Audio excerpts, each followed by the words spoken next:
We have a quorum. Right, and we are recording. Okay, welcome, everybody. We're going to start the meeting. It's 6:02 and we're calling a meeting to order. We have a quorum. We're waiting for Francis Rose and Peter. Francis Rose is there and Peter will be on later. He's working right now. A couple announcements. I just want to remind everybody that our town meeting is next Tuesday. It starts at 10 o'clock here. Voting starts at 9. It will also be here, and we can have people on Zoom, but not interactive with Zoom. We can see who's here and they can see us, but they can't talk or communicate or vote. We will be having an informational meeting for the town meeting on Thursday night here at 6 o'clock. And this is to hopefully get people up to speed on what issues they will have and how they want to address them at the meeting. So those were my announcements. Did you have any announcements? Do we have any changes to the agenda? Doesn't look like it. Public comment.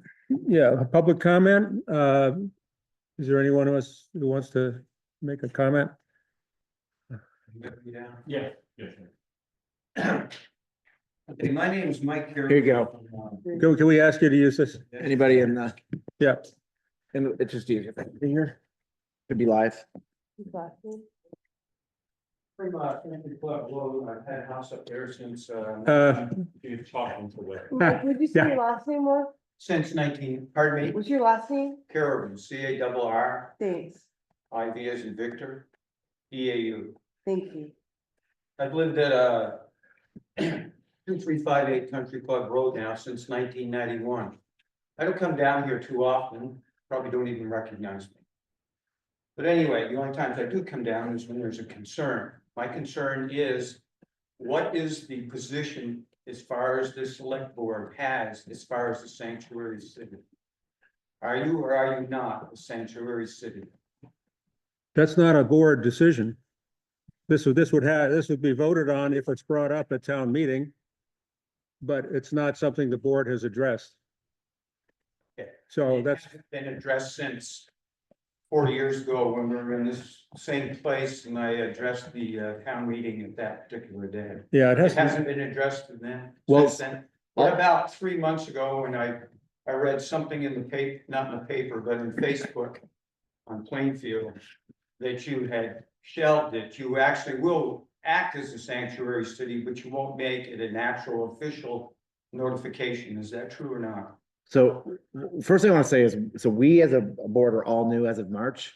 So I don't think we can speak completely clearly that in the last 4 years, nothing has been done. As far as we know, nothing has been done.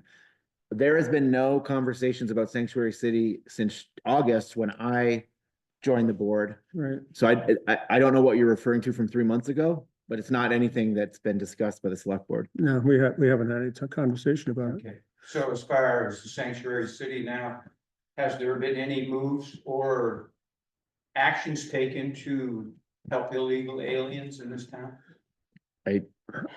Again, hasn't been a subject that the select board has addressed. So I don't know if there's something outside of the select board. The best place to deal with it would be new business in the town meeting. And that's where this would be addressed. Okay, no problem. Yep. Thanks. Yeah, thanks. Thank you. Okay, so Any other public comment? yeah, any other public comment? Okay, we're going to move to our first item, which is the town clerk report. And what can you tell us?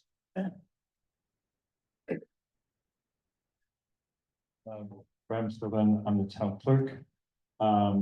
Just a couple of things. Prior to the informational meeting the select board is holding on Thursday at 5:30, there will be a meeting of the Board of Civil Authority. The Board of Civil Authority, just as a note, in Plainfield, we're really trying very hard to adhere to what statute dictates in terms of how procedures go. Things have gone a little bit off course, and we're just trying to do what's in statute. So the Board of Civil Authority is the body that runs the election and town meeting. It consists of all the justices of the peace and the select board and the town clerk. So we're gonna meet for, it's sort of a pro forma meeting, 5:30 on Thursday. And we officially accept the list of voters who've been added to the rolls since the last election. In addition, we okay non-BCA members who are going to be election workers. A couple of other notes in regarding town meeting. We will have town meeting on Zoom. However, and this is a state rule, not a town rule, people who are on Zoom can witness the meeting, but you can only speak at the meeting if you're at the meeting. So I know that that might be an unwelcome surprise. This is state statute. If you have a problem with it, please contact the state legislator. Also, there were a couple of reports missing from the town report, which have been added to the website and will be available at town meeting. One of them was due to an error on my part, and I hope everybody reads the fine work that the grant committee has done under Karen Hatcher, and I apologize that it's not in the report. It's available at town meeting, and it's also available on the town website. A couple of other changes at town meeting. Usually there's a plethora of tables around the vote in the voting area. It turns out procedurally, you're not allowed to have a group that is actively has a measure being voted on at the town meeting on the floor of the polling area. Therefore, certain tables that are usually upstairs will be downstairs, but there will be other tables up here. Once again, that decision will be made by the Board of Civil Authority on Thursday, and you should be getting your town reports in the mail. They are available. There was a printing problem once again this year with the printer, unfortunately. If your copy of the town report has photographs that are not printed properly, please give it to me and we can exchange it. And I think that's it from my, one more thing. Due to the child care crisis in the state, the person that we hired as the town administrator will not be able to stay on the job. We thank Hillary for her work. That position is going to be open once again, but because of staffing shortages, we will be continuing after town meeting to be closed on Wednesday, except for when the water bill is due, and a couple of other days, but I'll keep everybody in the loop on that. I'm very sorry for the inconvenience.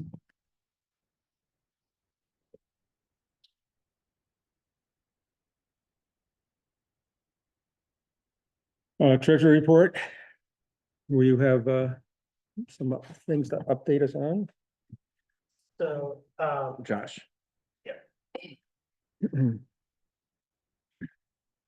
Staff treasurer.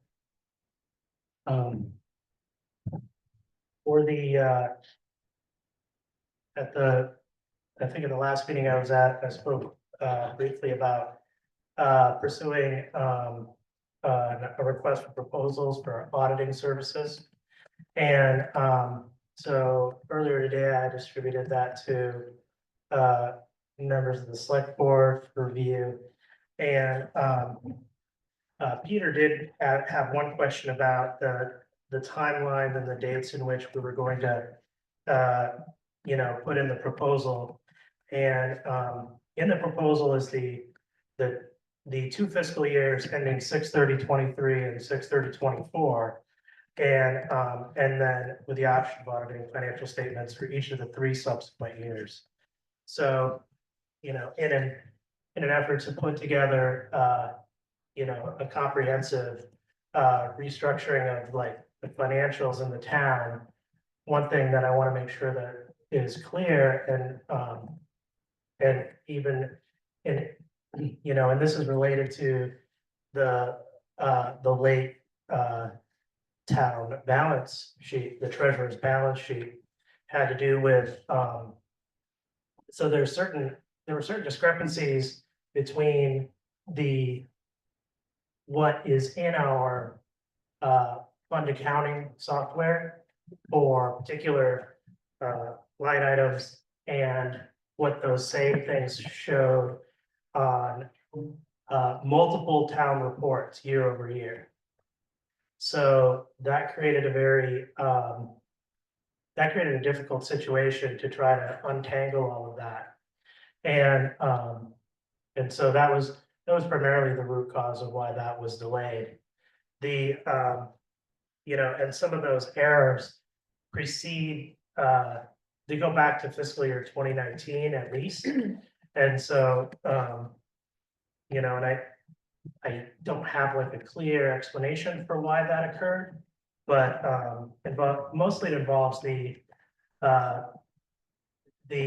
fixed assets lines were, didn't pencil out.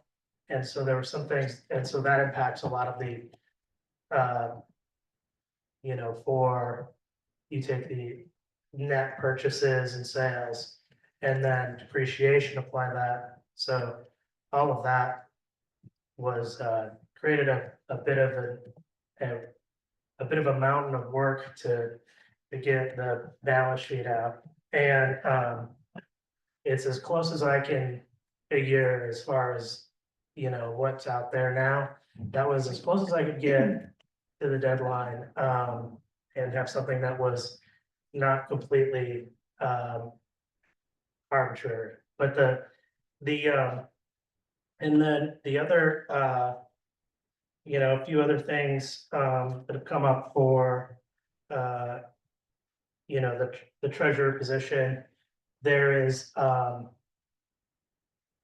one of the things that was brought to me today by the emergency management director was to use grant funds to. You're going to cover this in your. No. It wants to be your dose. Okay. But one of the things that the emergency management director brought to my attention was that the funds that were earmarked for the position for the emergency management coordinator, that was a AmeriCorps position. Those funds have been frozen. At the suggestion of the grants administrator, it suggested that we could use some of the essentially this may require the total, nearly the total sum of that grant from Vermont Community Foundation. thank you, Vermont Community Foundation, of $35,000. 30. It's 30. It's 30. I thought 30 was the other one. No, it's 30. Okay, $30,000. Okay, And we have two grants from Lefty. So some of the details in terms of how this position via AmeriCorps and the town's policy around policy and what the town's wages and benefits and what they would qualify for. Are they an employee of the town? Or are they not? But a lot of those things need to get worked out. Also, tax day went amazingly well. Michael Billingsley has his hand up. I don't Yeah, know, he probably probably to wants to speak to this. clarify something. Is it okay if he interrupts your report? Yeah. I just, for Josh's sake, I have a couple of quick updates that just got in a few minutes ago. So the two things we know now to add to what you just said, Josh, is that first of all, we're not going to be responsible for any health insurance for the AmeriCorps person. They are already covered in a family plan. And the second thing is that I did talk extensively with a labor attorney at the Vermont League of Cities and Towns, and she's going to get back to me in the next day or two about how to legally define the position so that it would qualify for employment without any further complications for the town. So that's just, everybody can know that. That might be helpful. Thanks, Mike.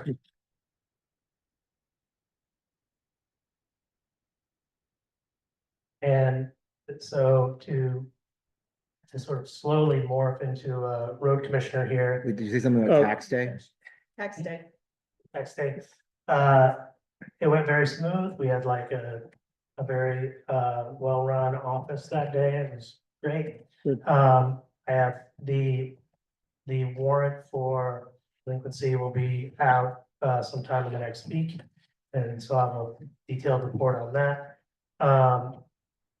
But the next items I have here are more evolving into a road commissioner. Okay, I have a question about the treasurer. Great. So at one point, I think I heard that you didn't want to get an audit started by a CPA until after June 30, or could you get them started sooner? You don't audit like in the middle of the year you're in, you would audit previous years, Correct. right? And then I would greatly appreciate an audit of the year that I'm currently in once we've closed the year out. And that's outlined in them. So The it's- RFP would be, you said FY 23, FY 24, and then And then the 3 subsequent years is Yeah. optional, which I think like the first one is a given and after that, we're currently in FY 25. correct. So it'd be the 2 previous years and then yeah, eventually this year. that makes sense. And so they could start anytime theoretically. Yeah, And okay, that's, the dates are outlined in the RFP when we would want proposals back and start dates. okay. The other thing and I may have missed this totally, but I read the report and the comparisons of different years, budgets. And it went up quite a bit, as we knew, because you've presented this. But I didn't find the income stream that kind of, takes the pain out of that increase. Well, in terms of budgeting revenue, there is more revenue expected than what is in the the budget is presented. Yeah, Like, okay, for revenues, you want to be very conservative about what you can get. And then, at the tail end of the year, when you're setting the tax for the coming year, it's the surpluses can reduce that. Right. That tax for the next year. okay, I think there is significant potential revenues should everything come back from the federal highway. Both from 2023 for this fiscal year and 2024 for next fiscal year, and then we have FEMA just released another $36,000 to us from 2023. And then, so that's currently slowly working its way down.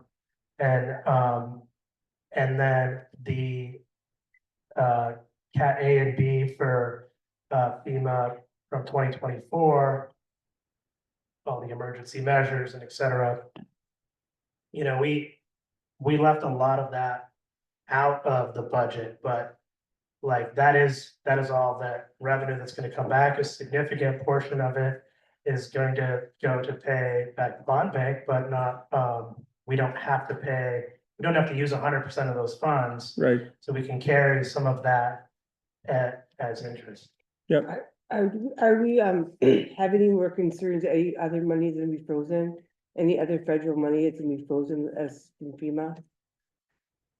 I don't know Not at any this other point. than than just for the AmeriCorps. Yeah, not at this point, Not at this point. not at this point.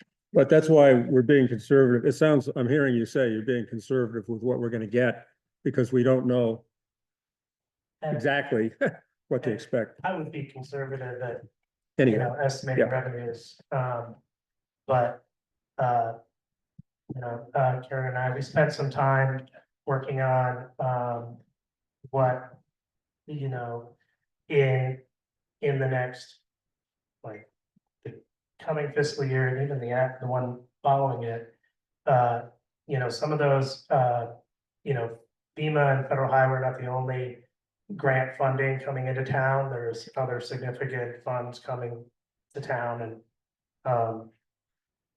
but Karen can, Okay, address those. okay, thanks.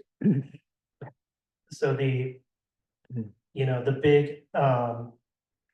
big work right now, in terms of like working in the road commission and highway department is, completing,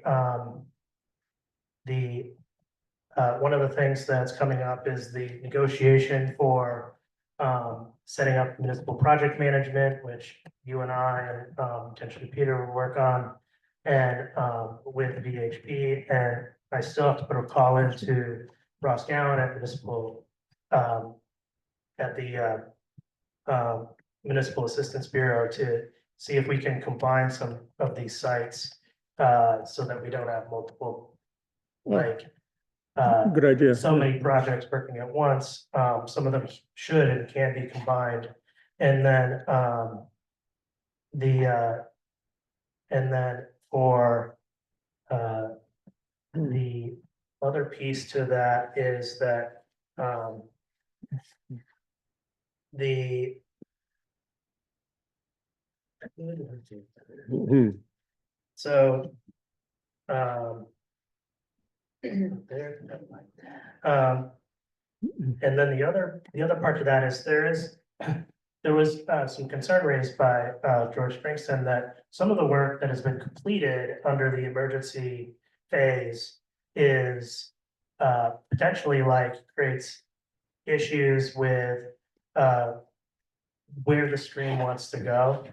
And so he had raised some concerns, and I called him last week, but I didn't hear back. But I just wanted to kind of like explain that if they had done emergency work in service of like reopening the roadway, like for example, between Creamery Street and Cameron Road, like if there's a situation where in the engineering phase, it's, when we look at reviewing the work that's completed, if it may be the case that as it's been replaced, that is going to create a potential hazard either for that location again or downstream, then there may be instances where we have to redesign that as a permanent project.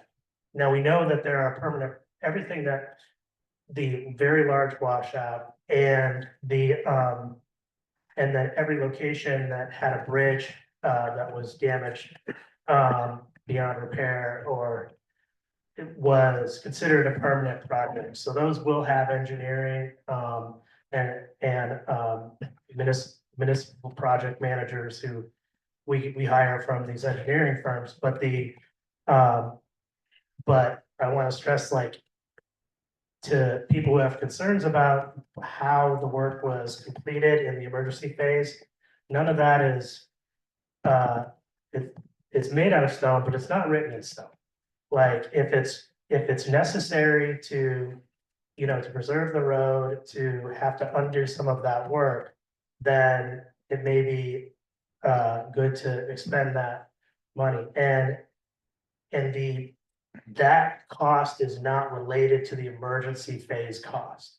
It is a 10% match for the municipality, but it doesn't, you're not leveraged against what you've already spent because it's categorically different. One is emergency fit work and one is permanent work. So there's been some concern about that, and that there wasn't river engineering, and I just want to clarify that. And it was all trying to get the road open as much as possible, That is especially the- getting our road crew able to get down Indeed. the road. And for emergencies. And emergencies. emergency, our original goal was to make sure that we did the roads to the best of our ability quickly, so we could get to everybody for emergency reasons. So I think that was done. And one last thing, some of the points that like are still closed that we can't access is down to the fact that the state does not have any more temporary bridges available. Hmm. And so we'd have to look at getting, like renting a temporary bridge from private contractors, and haven't gone down that path yet. Yeah, I did a little bit of that, and that it's quite a bit more expensive to do it that way. As opposed to the Mill Street Bridge, but we can talk more about that. Okay, anything else? We did have a question about the Mill Street Bridge manager. And the RFP for hiring them and the negotiations for hiring them. Right, so there will be negotiations for that forthcoming. One of the things that I think is important is to get that location in the process that's outlined with the Municipal Assistance Bureau. They identified the Mill Street Bridge as project 1, and then the bridge around the corner on Brook Road would be identified as location 2, project 2. Okay, And it's permissible to combine those. We just need to get input from the Municipal Assistance Bureau, and then in the negotiating process, once they give the if the Municipal Assistance Bureau doesn't have a problem with it, then we can complete that negotiation and get that hired.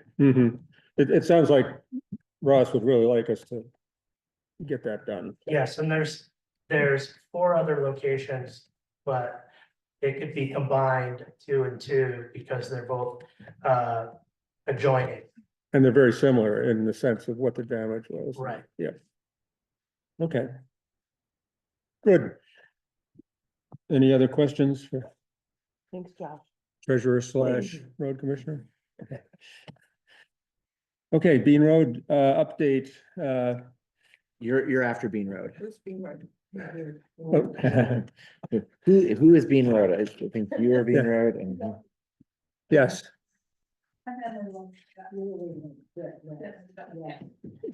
so the latest I heard regarding the court case regarding zoning is that they had a court hearing Friday. So the judge is now considering what to do. The judge did not make a decision Friday. There's, Can I ask, so what is it they're trying to decide? I mean, I know we had the 3, You talking to the microphone and pull up yourself. hi, this is Kim Nolan, 134 Bean Road. So I'm trying to keep up with these court appearances. Yeah. So this last one, is it that he has to pay these fines, that he has to move? What is it? We already know he's in violations. So what is it the judge is going to rule on? that's what we are waiting to find out. And we would like to know what the final answer is. We have said to him that there's certainly, if he were to leave the premises and move somewhere else, that the financial hit would not be as big for But him. he was presented, hopefully back in November, we had issued or come up with a fine number. Oh, yeah. 270.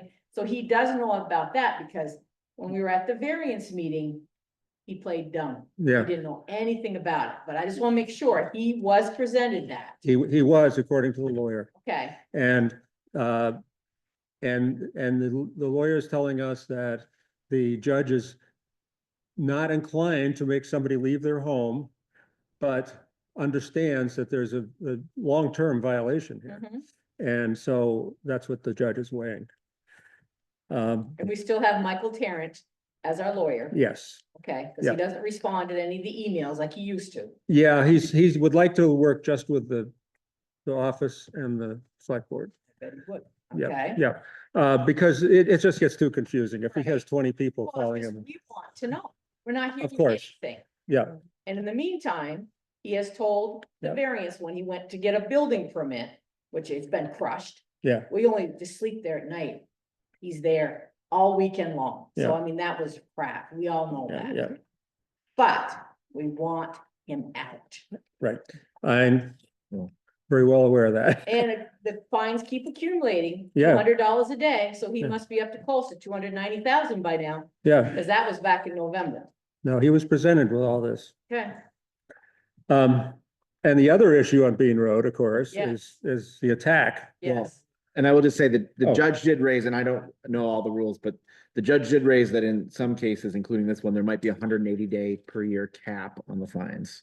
So our calculation might have been okay, off. still, I know, it's still a lot. I That's just wanted a to, lot of money. we spent a lot of time talking about the penalty, so that's just one of the things that was Yeah. raised on Friday. Yeah. is The judge trying to figure out all the facts of the case. but then I know the judge had told him back in the three, whatever those pre-meetings were, that he needed to work with the town and he Yeah. refused to. And Then so we- he did, I think he did try to say that the town didn't work with him. Yeah. And we then our know. attorney Right, showed proof of Yeah. calls and emails where we are trying to work with him and he Right. is not responding. and then he said to the judge, I will pay the fines. Yeah, Yeah. His last hearing, I will pay the Well, fines. I think he thought the fines were gonna be a couple $100, Yeah. not Right, a Not lot what of they- not money. what they Yeah, are. right.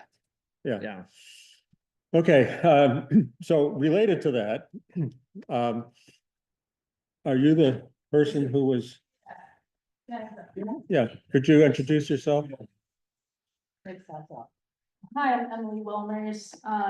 Yeah, like a month ago, January 25th, I was running on Bean Road and a dog from 79 Bean Road came and bit me. It was running free outside of the camper.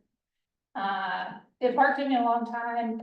The guy came out, screamed at it, but didn't come get it, and then it bit me in the ankle. Tried to ask the guy if it was vaccinated, and his response was it usually doesn't bite people. That's not really an Yeah. answer. And the dog was still running free, so I left. Because it didn't seem safe. Talked to the town clerk, talked to my doctor. The dog's unregistered, so I had to get rabies shots. And I think so far, I talked to the sheriff, made a police report. But the sheriff said that it's up to the town to like deal with this, I guess. So I'm trying to like move it along, like at least to get the dog vaccinated and registered. A lot of people use that road and I don't want someone else to get bitten. Yeah, well, thanks. Are you in treatment? Did you get treatment for rabies or Yeah, I Yeah. got 12 shots. which is the pain? Okay. Graham, you had some thoughts? I'm sure, I see Peter is on the call as the dog warden, and I'm sure he'll comment on this, but just so everybody understands. When the sheriff talks about, the town really having to take the lead on this. We, unfortunately don't have the infrastructure in place. To write tickets and so forth. I have contacted the Judiciary Bureau to start that process in which we can have certain town officials be able to write tickets and act more in the role of peace officer. But we don't have that capability right now, Okay. unfortunately. Writing tickets isn't gonna keep that dog hitched. Bram, or I guess you said, I'm sorry, I don't, Peter Yasis, I see, is on the call. Maybe he wants to comment on the situation also, I don't know. I guess my question is like, what is the role of the animal control officer in these situations? Well, I mean, my understanding is that if we had a robust situation Muted? where Well, he's not the trying to talk. I can't remember, animal control officer had the ability to write tickets. I understand that this individual is not gonna be moved by a ticket, but the court might be. In other words, if the town ended up bringing suit and had tickets written and documentation, that builds our case. Otherwise, we have a situation now where I don't know that he's formally been contacted by the police or the dog warden or anybody. That sounds like from what the email said, the police officer went there. He thought it was somebody else that lived there. Wasn't the person he thought. Kim, it was. Kim, I don't understand. you all gotta that. use a mic if you're Oh, I'm talking. Well, according to the chain of emails, what is it, Officer Brett, something Myers? This long email.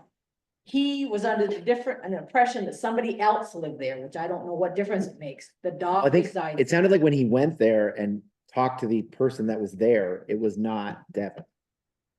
I That's did the way not I get- read the I email. did not get that interpretation. Yeah, That's the way I read the email. Has he gone there? Well, that's what it We've seen sounded like nobody. when Yeah. I, There was supposed to be 3 people go. The animal control guy, yeah, the sheriff, Brett, somebody, and then another constable. constable, yeah, And they all wanted to go together because they felt it was a dangerous situation, which I'm sure it would be. yep, We never saw anybody go there.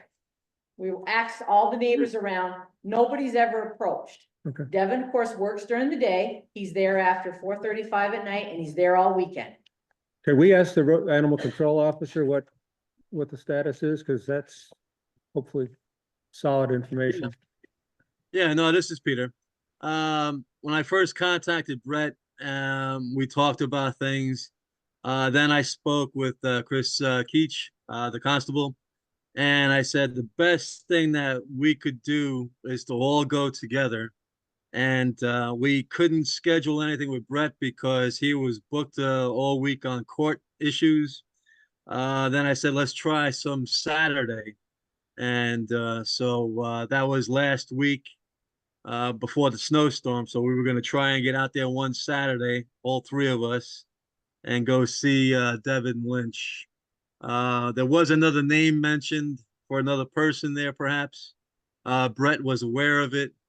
And at that point there, we just said, all right, we're going to try and get together one Saturday morning and go there and talk to this person.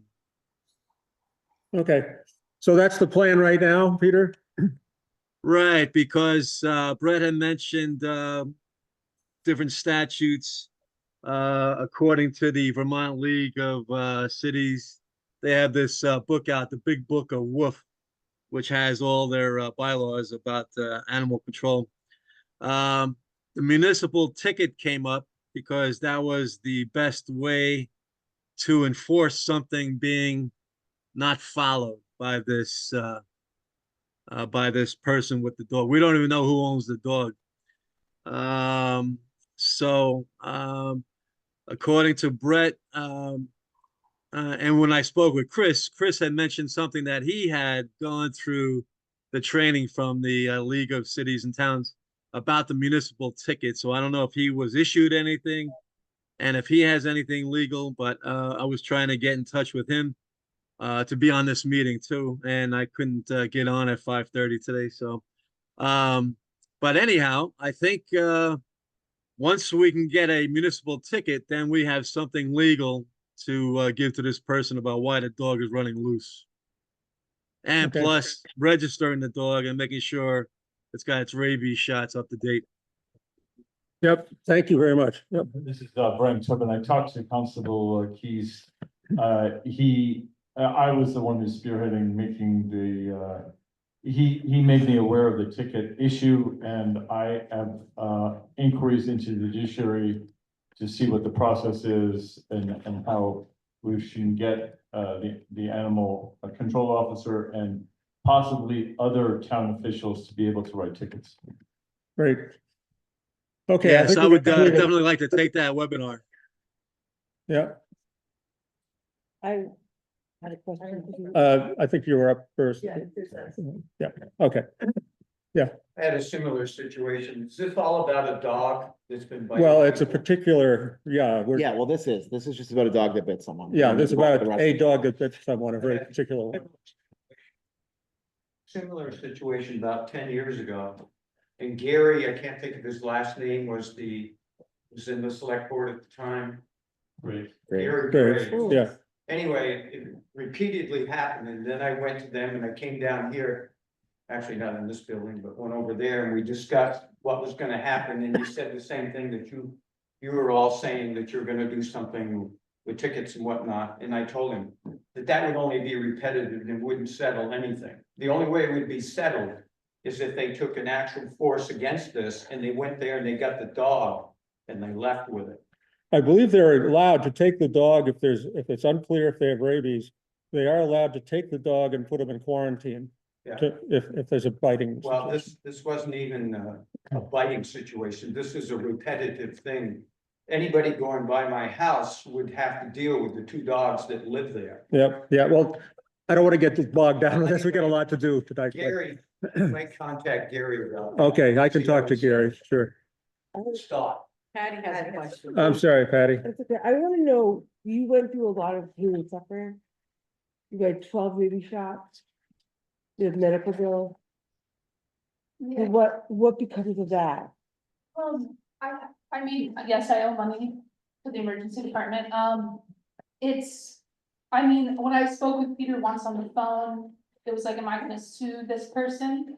From what I understand with the zoning violation, I don't think that would be worthwhile for me to do, so I'm just gonna cover the expenses, because I don't think anyone else is going to. You should have to. Yeah. Well, he should, but But I read the Vermont statutes that Brom sent that were from Captain Myers. I brought it said if the person needed to get medical treatment, which I did. I brought a written statement of what happened. I don't know if I give that to the select board or to yeah, I guess it's we like could, part of the process to, I guess, move things along. So I did we like could take that. And I would also appreciate at some point getting a total amount of cost that you've had to go through to deal with this. $1,400 so far. And it sounds like there may be more. Yeah, things are still pending. So this is not gonna happen fast, so if we can get the full amount when you know that, Okay. that would be really helpful. And another something to give the court and consider. I'm sorry that happened. Yeah, me too. Okay, Well, I'll just And- say it with, yeah. Sorry, Yeah, send it to everybody. I'm always taking notes and, Emily. Emily. At least according to 20 VSA 3546, which is, I think, what she's referencing. Yeah, This says that now that she's given us a written report, the legislative body yeah, has 7 days to investigate the report and hold a hearing on the complaints. okay, So we have now we're on a 7-day clock now okay, to hold a hearing on this complaint. And then there are steps to say if we decide that this is for the safety of people, we could then could require disposal in a human way, muzzling, chaining, or confining of the pets. That's what the Because state this law isn't the says. first time. I mean, this is the Well- first time he's bit somebody, Yeah, but we've Well, I complained, know. as my husband did, we called this gentleman yeah, and told yeah, him, he's pinned us yeah. to our garage Well, 3 times. now we have, No Mhm. official, well, it shouldn't take that long, Somebody's been bit. but I'm just saying that, Here's and, what's gonna happen. and Bram, I don't know if Bram can help us, but that we do need to hold a hearing now in the next 7 days between now and. Right. And if you go there to look for the March dog, 1st. he probably is not there or he's in the trailer because Devin's been putting him inside the trailer at night. Or I've been meeting him on the road and the dog's sitting in the front seat. yeah, well, we'll let the animal control officer and the sheriff and everyone else who's involved. Yeah. Deal with that. So we have to come up with a meeting to do this. Yeah, But let's wait till the end of the meeting. We've got Yeah. a lot of people waiting here. Okay, well, thank you for coming in and reporting that and bringing this information. And any more information you have, we'd be happy to accept from you. Do we know how to reach you if we have a Yeah. meeting? Yes. Okay. Okay, thank you. We- yes, Karen. We want to have a report from the grants group and Karen is here to talk about it. Karen Hatcher, Town Grants Administrator. Okay, A lot of stuff. all right, well, so the grants group, is closely watching what's happening in Washington right now. At this point, we're aware of 2, situations where funding has been held or moratoriums have been, put in place for funding. One of them is on the emergency watershed protection grants that, we had 4 properties, approved for, eligible for that, those funds, at this point are not available. a moratorium has been put in place, no new contracts. So, that's one. And we will continue to work through the application process, so they're ready when and if the moratorium gets lifted, but that's where that is. And the other was the funding for the AmeriCorps intern, for emergency management. That's it so far. We are watching, what's developing. We don't believe, not good, we don't believe that FEMA, disaster recovery funds will be affected. But we don't know. At this point, we're operating as if, you know, stay the course, do the work, and trust that because there are a number of red states that would be affected by FEMA being pulled, that we should be okay. But we don't know that, but we're gonna keep working. This point, just to update you on what's in play, the FEMA public assistance grant process is active. The damage inventory was completed. We are now at the point with FEMA where we are figuring out what the quote permanent projects are. And that is also happening, as Josh described, with Federal Highway. So there, as I described last month when I was here, there are 2 tracks that are running in tandem right now because Brook Road is a federal connector road. And we are not yet clear which of the projects are funded through which stream of income, through which funding grant source. So we are running them both in tandem right now.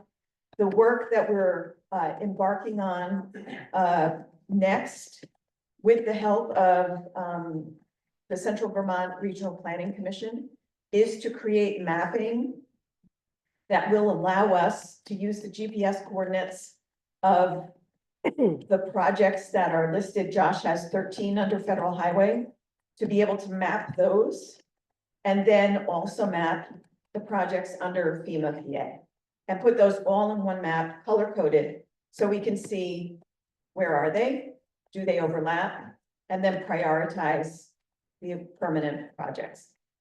And can I just describe the process? The group went through a great deal of effort to put together this damage inventory list.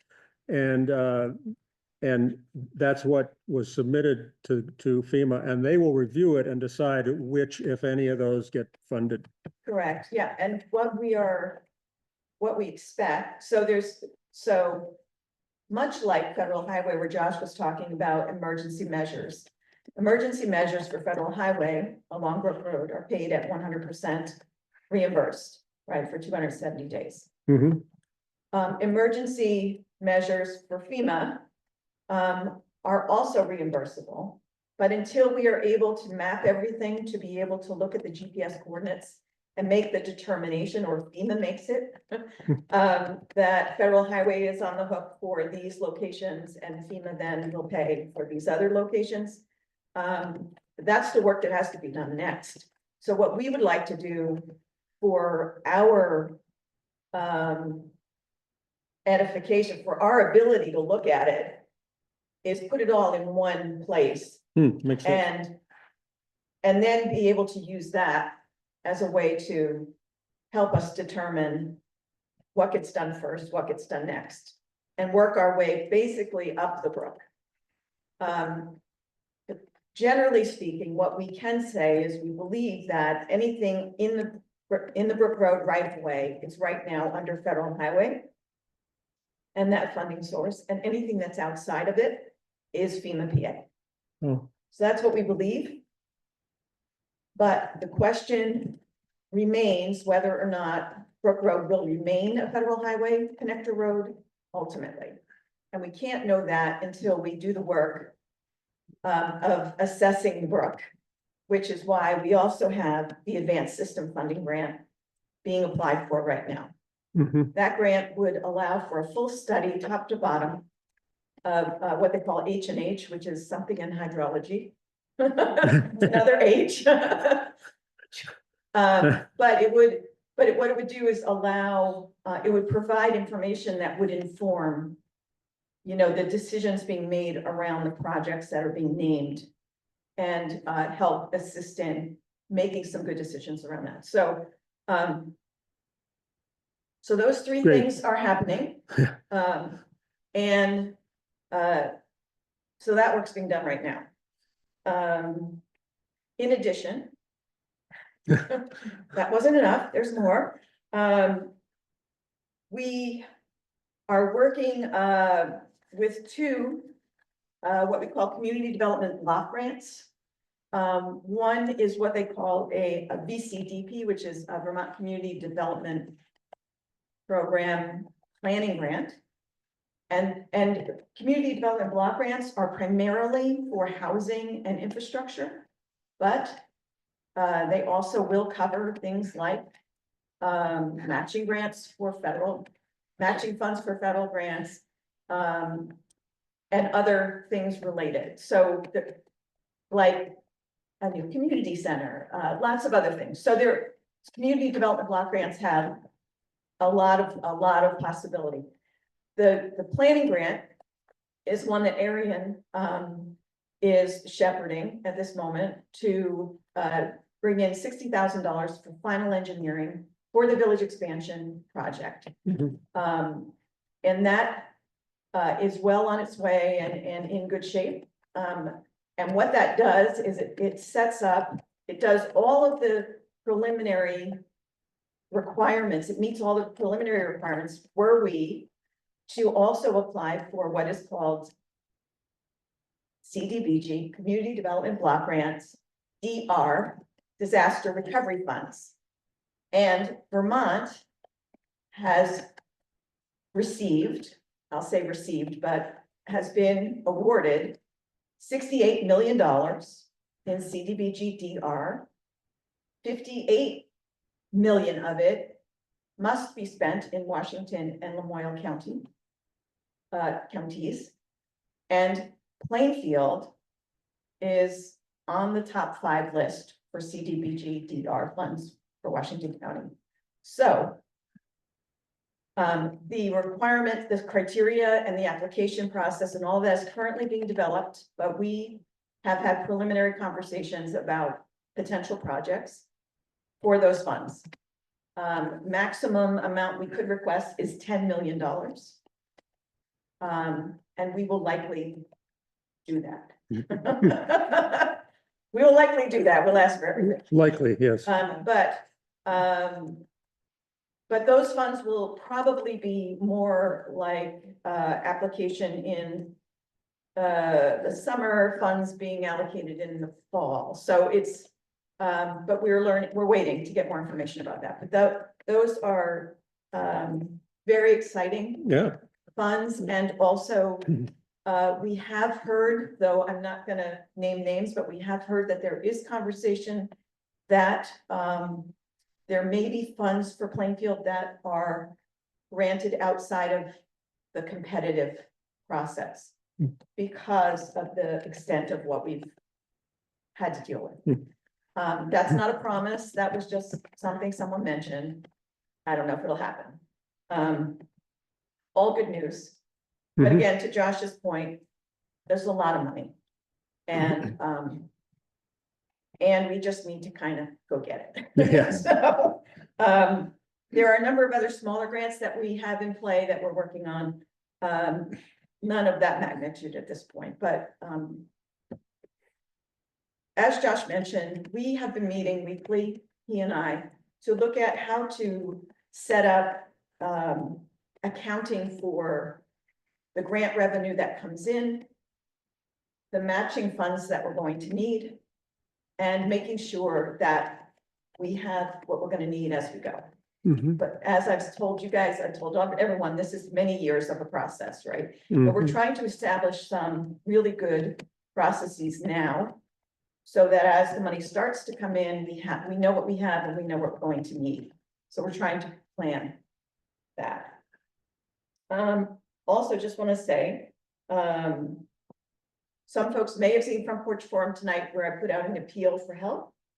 Michael Zahner is stepping back in March, the end of March. He's finishing up 2 grants he's working on. But he has a need to step back and take care of some family stuff. We 100% honor that and honor all the work he has done.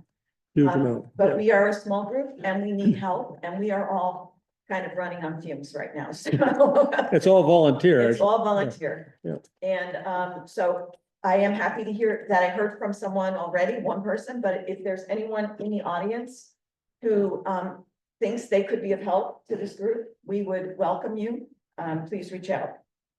Also, just want to say that one of the ideas that we have, once we have, I think once we have the mapping and things like that, that can be important for folks to know about. I'd like for us to have a special meeting with people in town that is about the grants process and, you know, like to do a full on, like, let us show you everything we've got going on here so that folks can feel comfortable and get their questions answered, because I know there's a lot of wondering out there, maybe misinformation about, you know, one project versus another project. Do we have money? Don't we have money?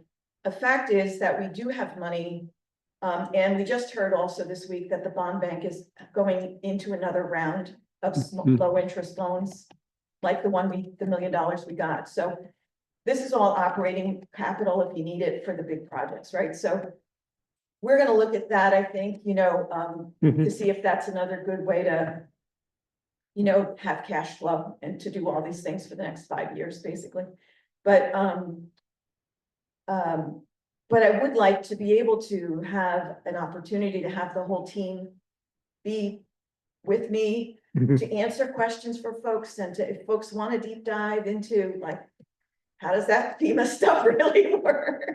You know, I'm sure Gary would love to go into all that. Yeah. But I think there's a lot of questions, but what I can say is that we're doing everything we know to do.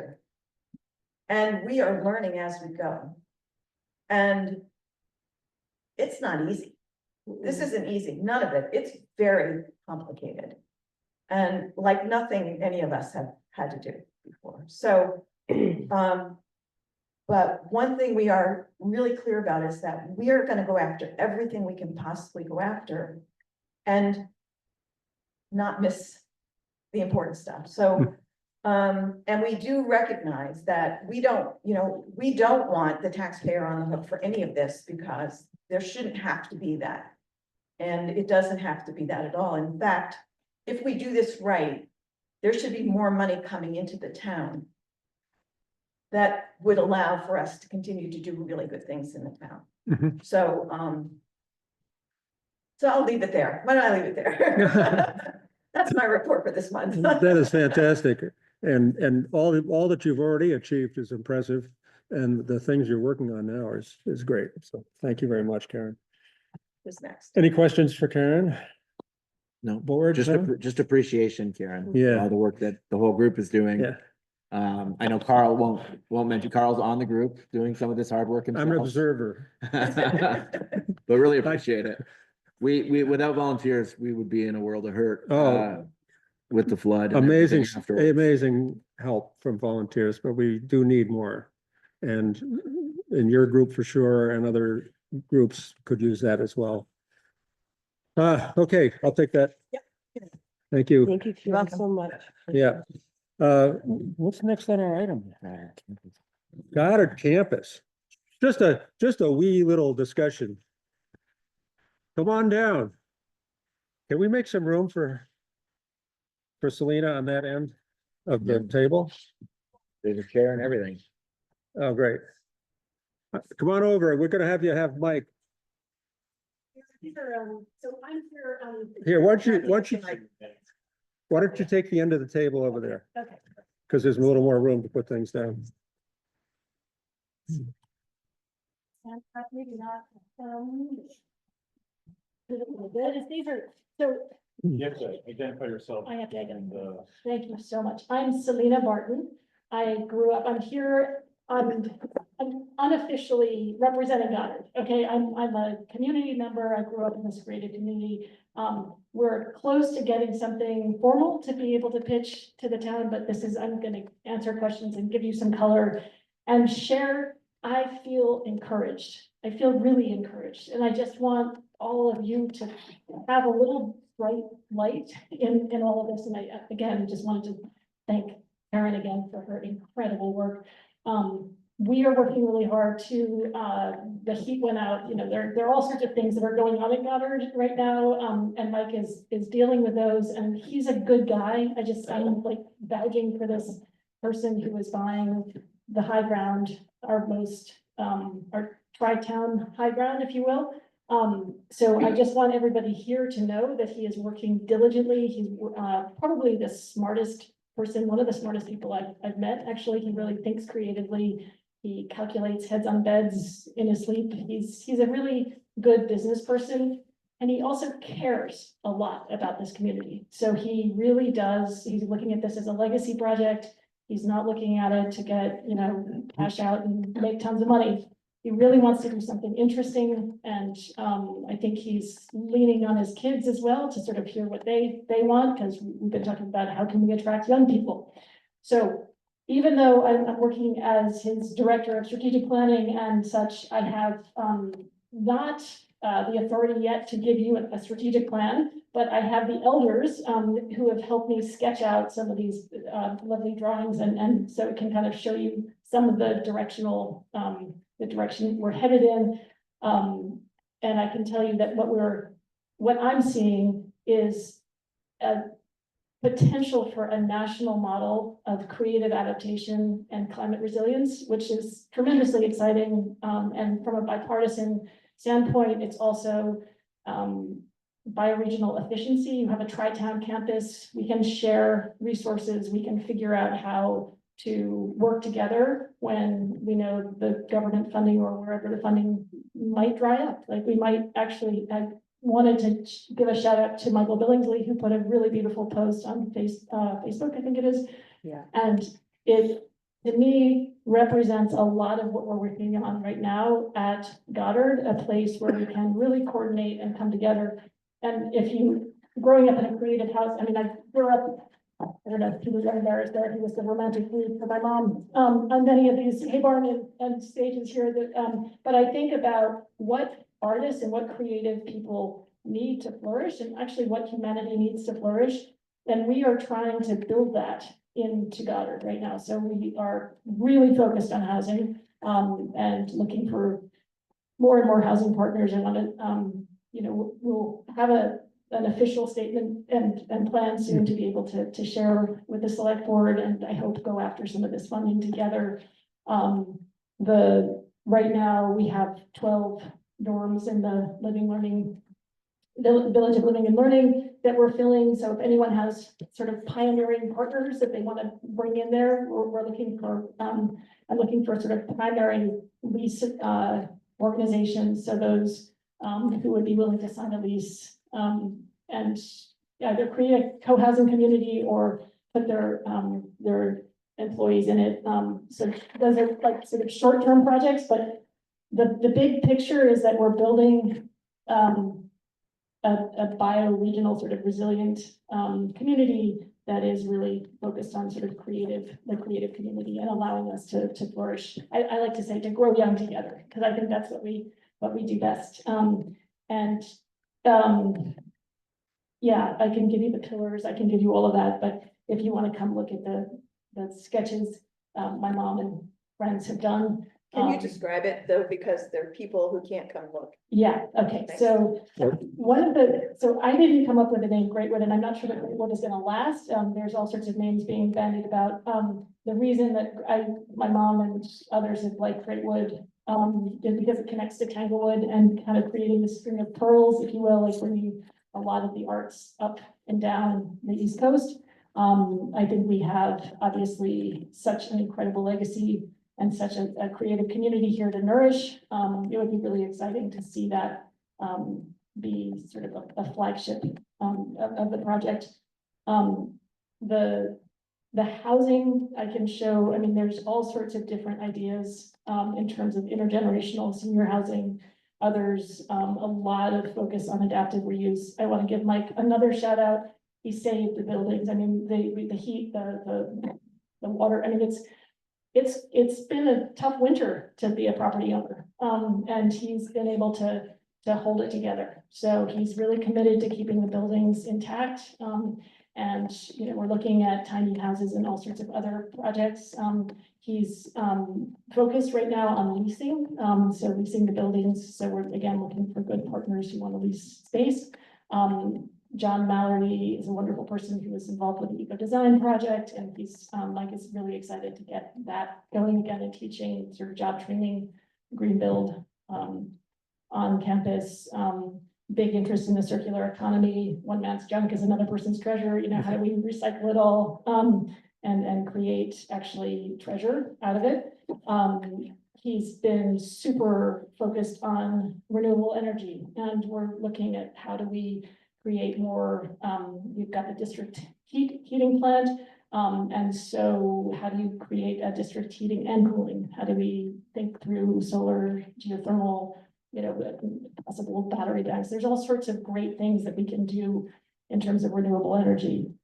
Looking for partners, looking for people who want to step up and be part of this and actually put money down as, you know, renters and you know, take out the space and be responsible for it.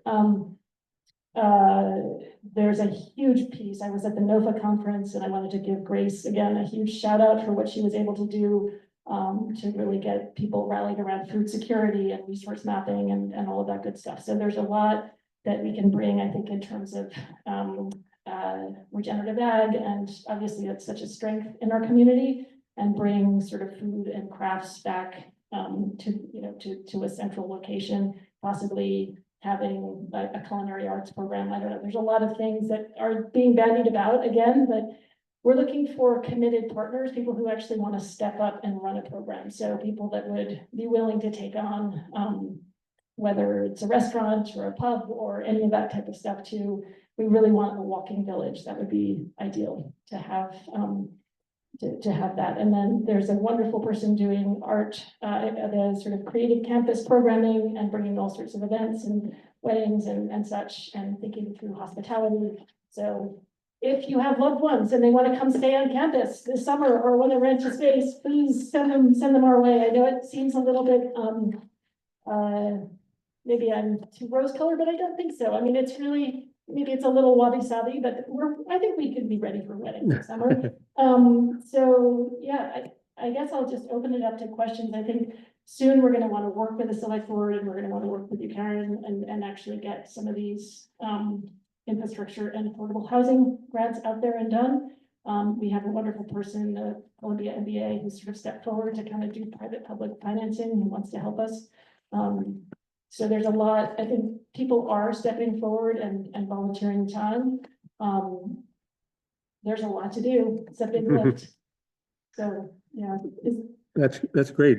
Anybody have any questions about what's happened? We can rent, so there's co-housing. We're renting rooms for about $800 in co-housing dorms right now. They're the dorms themselves for sort of a primary lease, if you will, for an organization. We're renting around 10,000. That's the going rate was. We had a couple companies that were willing to pay that. So, yeah, I think generally speaking, about 200 to 220 per square foot is what's going up over there. So if people want to, and if you know of people that want to rent but don't have the funds, talk to me. We'll figure it. I'm trying to piece the puzzle together. Yeah. Any other questions? I've been working with Selena a little bit, and some of you may not know, but Mike Davidson came to this board way back and expressed an interest in working with the town. I think he's really serious about that, and the vision is great, and it's very complicated. So I don't envy your jobs. But I don't think, I mean, I think it's it's 131 acres. It's our high ground. it is a tri-town campus. It offers Yeah. so much potential for us. So, and they're really super top-notch people kind of coming to us now and saying, let me help. I Yeah. had someone incredible, pedigree and such that said, I just want to help. I don't know, like, just plug me in, let me do whatever I can. So that's Goddard, that's, pretty exciting to be part of it. Thanks. Selena, for the note, for the minutes and for folks who might want to contact you, Yeah. is there a best email or way to get a hold of you? Yeah, so texting, you get to text me 802-291-4106 or Selena@ledgeworks.com. SELE CELINA. Yeah. at Ledgeworks. At ledgeworks.com. Sorry for not spelling your name right. I never make that So mistake. you're looking for investors, It's gonna like cost people copies. to have who have ideas about. I think Mike's got the investment. I mean, if you have someone who wants to finance something, please let us know. I think he's just a really good, creative, innovative finance guy, but I think what we really need are tenants right now. So we need people to pay the rent. We need organizations that also share an interest in resilience and that would want to take on a say a dorm or something like that. Yep. Are you gonna advertise that? We are hoping to be able to advertise a lot soon. Yeah, but informally, please spread the word and reach out. And yeah. Thank you. Could you have these available for the end of the meeting, or I don't know what your schedule is? These are not, and these are not Mike's, these are just riffs from the elders that literally, I just wanted to put some visuals together. I will have visuals to work on with Mike soon to distribute. We've just been, Okay. we really want to have a community information meeting too before we go public with things. I'm Sure. hoping that will be soon in March. But I mean, I'm happy these are, I don't think they offend Mike in any way. Because, what we're talking bottom of Maslow's pyramid to get the creative campus and that's all flourishing here. And then this is just where we think some housing might be able to be added. Yep. in that one. Well, I appreciate the housing part for sure, and the focus on the arts, which is, to me, it creates a magnet for surrounding communities and for creative thinking. Yes. And so I'm appreciative of that.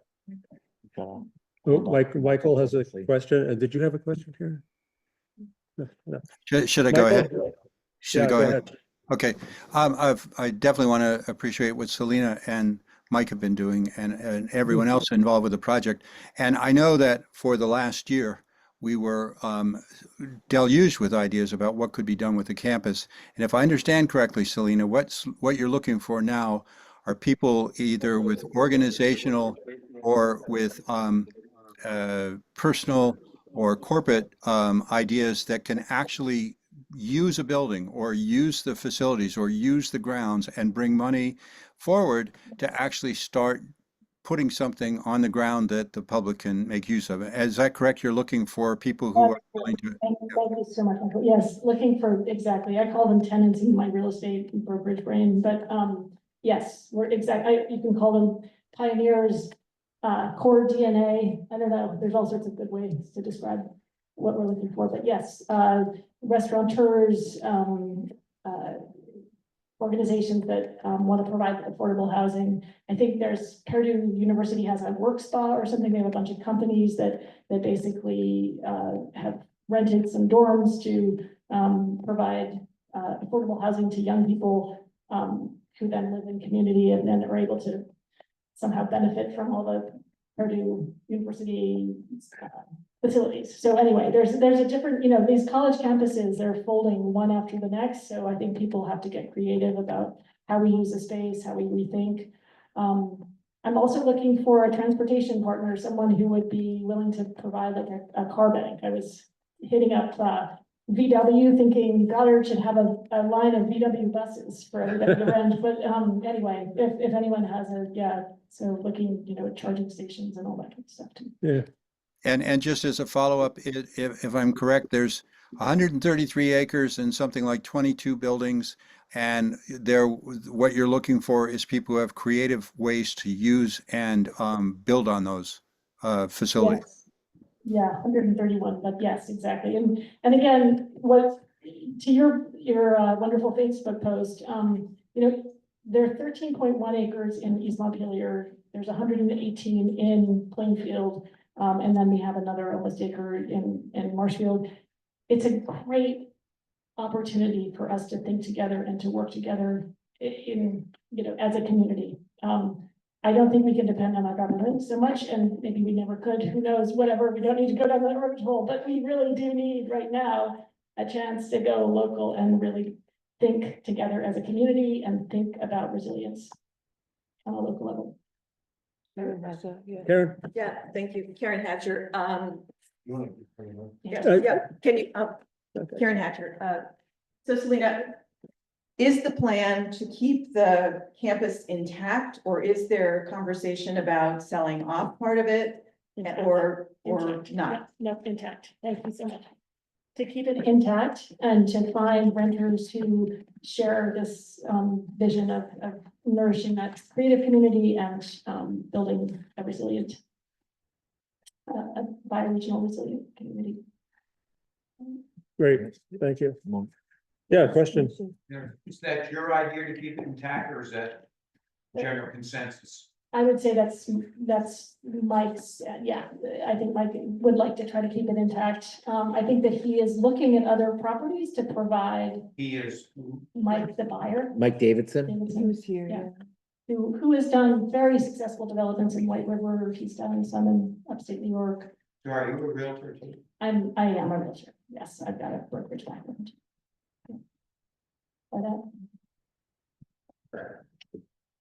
Hi, Stephanie Shear. I'm a new Plainfield resident. I just moved to the area a few months ago. Welcome. Thank you. So I feel like I'm catching up, and the arts have been referenced a few times very intriguingly, but I'd love for you to speak a little bit more about what role the arts are seen to be playing in this new garden. Okay. Wonderful question. Thank you so much. That's the fun part. I think the Hay Barn Theater and the arts, I grew up with a singer and like a singer-songwriter, so you know, just there is so much going on in the hills around us, and we just want to kind of back and allow Goddard to kind of be that magnet and that charging station, I think, for the arts. I'm looking right now for grants. I have an incredible ceramicist who wants to be a ceramicist in residence and teach classes. Met her at Massanutten, just extraordinary talent and really loves this whole idea and coming in, but we need people to write grants to support artists. And we want as many artists in residence as we can provide, and to get the Hay Barn really rocking and rolling. We have someone, I think, that's gonna take that on and get that concert series going. So please, yes, if you're an artist who would love to talk. And Selena, I think when I was talking to Mike about the physical art buildings that are pretty bad shape, to be sure, but. Talk to John Mallory has a lot of good. Okay, so there's hope that those can be resurrected for sculpture and sculpting and painting and so on. So it's the feeling that I'm getting is that it's trying to resurrect the creative energy that came out of Goddard as a school. Exactly. Yes, and there is so much good stuff that came out of, Great. Goddard. Poets, Ellen Boyd is, you know, there are a bunch of people that are stepping up and wanting to come back and help. So, Great. Well, thank you so much, Selena. Yeah, thanks, Selena. Very much appreciated. maybe I'll have an official statement. One of these. So will we see you at town meeting in case, or will you? It's not for your planning commission. Oh, right. Juggle, but I'll try to get, it's just, yeah. I'm just thinking about questions people may have about the plans. I just need to do a little bit of East Montpelier. Yeah. Okay, we'll talk. We all have our town meetings at the same time. Yeah. We do all have what When happened? you're a tri-town adventure. Well, yeah, I'll leave that there. Yeah, so this was brought up, the idea of having a daycare available for town meeting day. People with young kids who really want to be here and take part, but may not have a way to have their child cared for. So I'm not sure if there's any ideas specifically about that. I know Francis Rose is, who's on the select board is one that brought this up. Yeah, I don't know if they would like to speak. yeah. I'm happy to speak. Hello, friends. Good evening. Hello, Oh, go ahead. yeah, right here. Yeah, I mean, I'm gonna be at the town meeting one way or another, either with my 4.5-year-old or without them. And the only way I can do so without them is if someone is watching them while I'm there. And so, I mean, I think at a fundamental level, this is an invitation to consider, are you or is someone you know in a position to offer childcare to an unknown number of people who might be seeking the same. We don't know how many people are seeking that service because it's not yet available. And so we don't want to go offering this childcare is available because it is not yet.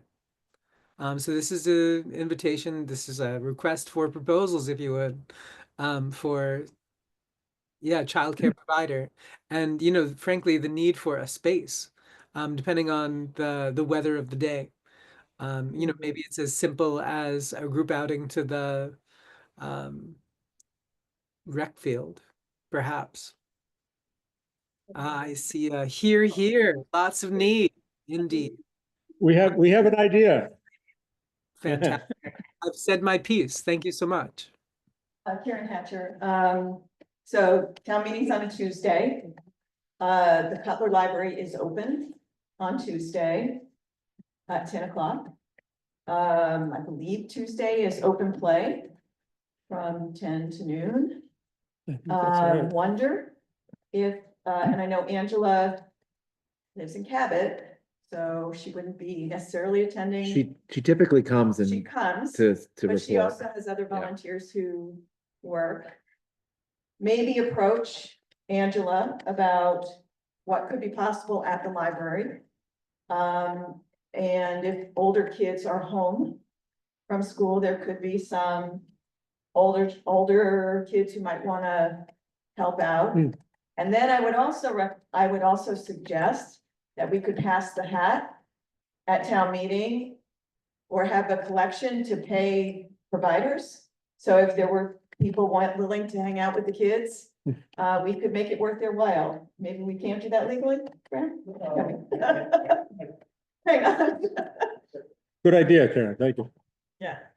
So, in terms of the requirements, I have not confirmed this yet, but I think legally we're supposed to have 2 credentialed people watching children in this kind of situation. I know, Betsy Ziegler was on the call, but I see Betsy on there. One year, we actually did, if I recall, a number of years ago, we actually did have a small area set aside downstairs for children. I don't know if Betsy's on or listening, but maybe she could speak to how that was organized. She might not be listening or There she whatever, is. but. No. Yeah, there she is. Betsy, am I recalling that correctly, or? Pardon me? Can you hear me? Yes. Yes, we can hear you. I was just wondering, am I recalling that correctly, that we did have an area downstairs during the meeting for kids to play in, or is that? Yes, that's correct. It was, yes, it was provided by much effort on my own part, and I'm thinking we had some high school young women who volunteered to help us. I'm just trying to remember that detail. So, but I did keep a indirect eye on it. So I think if there's someone, so if someone's willing to do that as an adult who might have some credential, that would work out. Great.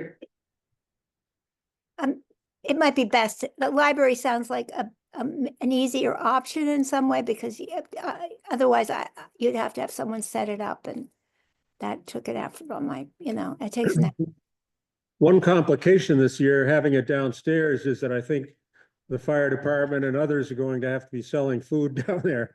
So it's gonna take up space. But I guess we have a week to figure it out. Those are some good ideas, I think. So hopefully Francis Rose can talk to library and perhaps Betsy about how that might work. Yeah, thank you. Yeah, great. That's done with that topic? I think that's where we're gonna leave that. All right, we've got I wrote all this down. Okay, I did You want me too. to do it? Yeah, go ahead. All right, so we've got to do some approvals of minutes and then overweight Thank you. fleet permits. And then warrants and payroll. So we have minutes from February fifth, Thank you. February 10th, and February 17th up on the website in draft form. I would like to make a motion that we approve the minutes for February 5th, February 10th, and February 17th. Seconded by Patty. We have a motion and second, and all those in favor say aye. Aye. Aye.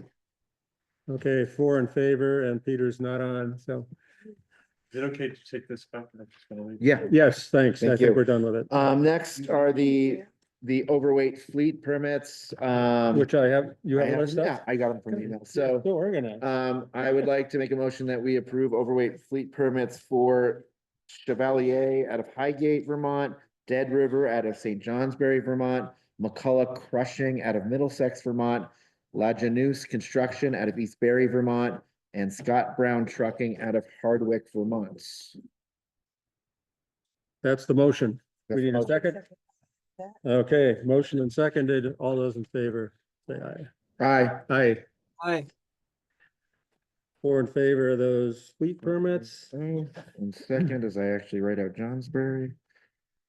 And then the last is we have warrants from February 7th and payroll from February 13th.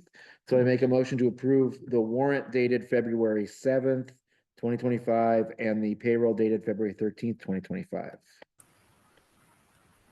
And we need a second. I need a second. Okay, and all those in favor say aye. Aye. Aye. Peter. Peter. Peter, you're here for like one vote. Okay, we got 5. Unanimous. Excellent. And all is now is to announce the next meetings. Would you?